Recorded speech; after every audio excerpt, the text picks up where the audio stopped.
Dontavius, what's it like to be the old guard on the defensive line? You've been here for 4 years. You're kind of the veteran there. What's that like? It's crazy because I do still have 2 years eligibility, so to be able to be one of the older guys in the room is definitely crazy. Like, I've been the longest out of everybody, so it's definitely different than I'm used to. What for you? I mean, you haven't been the most vocal guy. How do you do that and become a leader and kind of step up in that? Is that something you try to work on? See, I'm not perceived vocal by people looking from the outside in, you know, but I speak a lot to my teammates and they understand how I try to motivate them and different things like that too. I mean, I know it's first day, no pads, but what have you seen out of guys this summer? Because I know you guys spend a lot of time together. What did you see out of the guys as you got prepared for a season? I think if you can ask anybody this question on the team, I think a lot of people have done a lot of individual work outside of just the mandatory things, you know. And I think you have to be willing to do extra when it comes to like trying to be the best that you can be, and that's what a lot of people have bought into doing, and I believe that it's put us in a good position going into camp. We haven't had a chance to see Nick Coe play very much at all, but tell me what you kind of see from him as a player. You think he's ready to go? Yeah, he's just really talented. Like, it's not really much to say. He's just really talented, and I'm excited to see him play just like he does. Now, you were saying about inside out, you know, the way you're viewed from the inside versus the outside. Nick Coe's the same kind of way. He seems kind of odd to me, like an odd cat. Oh, no, he's not odd at all. You just haven't talked to him. It's just that type of situation, you know. If you know him, you know him, but if you don't, you know, you just got to make your own perception. Yeah, from North Carolina. Yeah, it'll be a little different. You know, Coach Muschamp thought a whole lot of him in recruiting because he was so good at wrestling. Tell me how those skills as a wrestler kind of translate to playing on the defensive line. Leverage and different things like that, and understanding. You know, if you know how to handle somebody's body weight, you can do a lot of good things on the defensive line. I wrestled when I was in high school, and I definitely believe it helps, and it definitely probably helped him on his journey. Were you as good as him? No. You think he'd have beaten you? No. He wouldn't be. No, I wasn't that good. I just did. We were talking to Coach G the other day. You, as far as sacks and tackles for losses, you didn't have a great year last year. Oh, no, I was satisfied with my year. I feel like I played good. I did what I was asked to do, and I helped my teammates and different things like that. I had my linebacker, Deshaun Davis, and Trey Williams. They had really good seasons, and I think that speaks on how I played as well. So I'm not really looking at stats like I've always said, and I feel like I played well, and I managed to start all the games, so I feel like that speaks for itself. Well, that's what he was saying. He thought you had a great year, despite not having the tackles for loss. Yeah. Do you still want to add that? I mean, of course. Of course, you always want to play. You always want to play good, but I feel like I play good. But at the end of the day, it's a stat line, and at the end of the day, he grades my film, and whoever watches the games can tell that I'm not doing anything bad. So I feel like that's a good. For guys like Marlon and Derek, especially, how different is a second year after you have a year under your belt? You know, how different is that for those guys now that they kind of know what to expect? I feel like it's definitely going to slow down. I feel like it did for Marlon, like midway through the season, but especially for Derek, it's going to slow down, and they're going to be able to relax and play. I was fortunate enough to travel to all the games and not play, so I kind of got to come in, and it was kind of already slowed down. But for them, I feel like it's definitely going to slow down, and they'll be able to benefit from that. The guys beside you, obviously, Derek's one of those guys.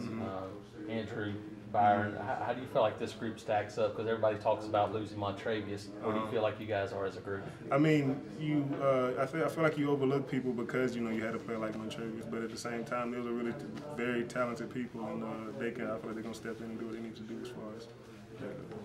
You lose Carl, you lose Montravius. Who do you think's gonna be the leader up front?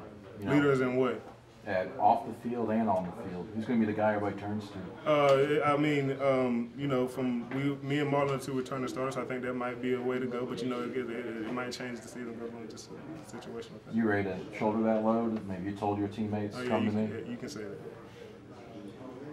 You talked earlier about things you did last year to help your linebackers, and I think everybody here knows that. Talk about how hard it is, that skill to take on a double team, kind of collect blockers like that and clear things out for your linebacker? It's definitely very difficult. One thing our coach said today is that a lot of people don't understand that when you got 300 pounds on both ends, it's really hard to stay in the gap. And this is one thing I take pride in doing, and it's something I think I'm good at. So it's something that I take pride in. Yeah, you think you've gotten better at that? I have over the years. I think I have. Yes. What's the key to that? You have to get Maynard. Attacking, you can say that all. You can say that if you want to too, but just attack points and being able to drop your knee and understanding when the pressure's coming. And reading your keys before the ball ever snaps, and understanding when you might get a double team, and that helps me a lot, and that's what I try to do. We hear a lot of talk. Especially linebacker secondary in terms of scheme, being in the same defense for a second year. people not realize how much it impacts you guys up front too. But second year of a defense, how big is that for you guys going into the year? More than anything, more than the defense, I'm glad we have the same defensive coordinator. If that means anything, I like him. He likes us, and he puts us in a good position to do well. So that's what I'm most excited about more than anything. Because for the most part, defensive line is going to be defensive line. I don't know how else to say it. Coach Malzahn's talked about fit. Is he a guy that fits because of his personality? Yes, he seems like a guy that meshes well. It's kind of like a type of deal where I feel like all of our coaches offset each other, and it definitely fits well. We got Coach G and then we got Coach Steele, and those two, they got a good balance together. So I feel like this helping us. As a team, as well as T. Whitman. Oh no, you good. As a team, when y'all go through an off season knowing you lost that last game, does that give you a little extra edge any year when you don't win the last one? One thing that you always try to do is move on to the next game. Just like say if you have a close game and you barely win, and your emotions are off there, you got to try to still move on to the next game. So you can't go from we played bad and let that wear on you and stuff like that. You got to view it as the next. I try to, at least for myself, I try to view this next game. I'm gonna go like next day, next game, come out and play good the next game and win that game. How's a guy like Byron doing right now? He's been waiting to kind of get things going, and obviously he's been moved to tackle a little bit. How do you think he fits in the plans this year? I feel like everybody's path is different. I feel like he's been doing really well, and what the coaches have asked him to do, and he's bought into doing what they've asked him to do, and I feel like he's been doing his job. You ever talk to him? I mean, as you said, you want to be a team leader. I mean, he's a guy who's #1 recruit in the nation, and he's been through a lot, and now he's a junior. And, time's kind of running out for him and everything. Well, he's still got time. He's still got 2 years, so I feel like he'll be fine as far as that goes. And I feel like this year he's gonna do what he needs to do. When it gets to your time to play, you play better. So it's his turn.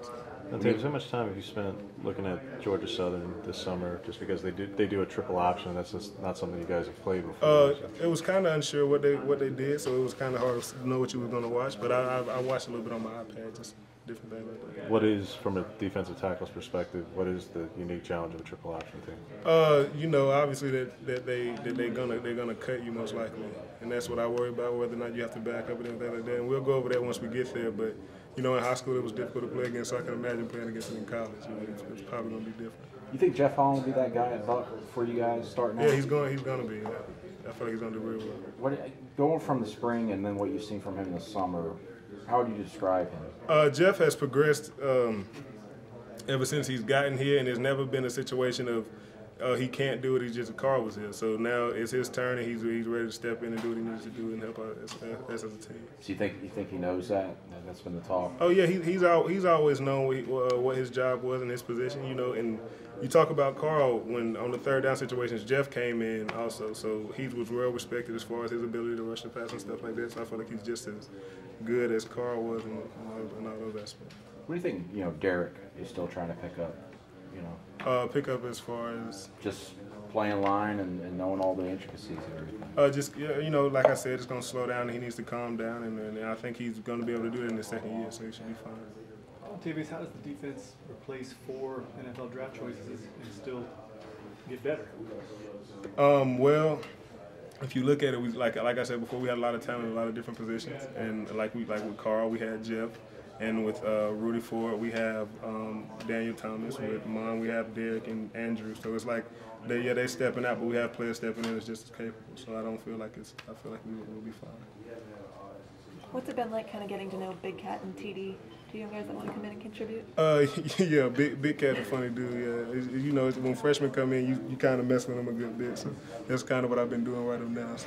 Yeah, you were talking about that, and Coach Gardner kind of giving him a class on that. How's that been going? Giving a class on what now? On Coach Gardner. Oh, how to deal with him. Like I said before, there's no way to get them ready for that. Like they just went, like we practiced, we had a split practice, so I know they've been having trouble dealing with Coach G by themselves. So. But it's something they got to do. When a freshman comes in, do you sometimes go, I'm not calling you Big Cat, I'm calling you Marcavius until you earn that name, or no? Does it just come in and that's it? I mean, if you say his name Big Cat, it ain't Big Cat.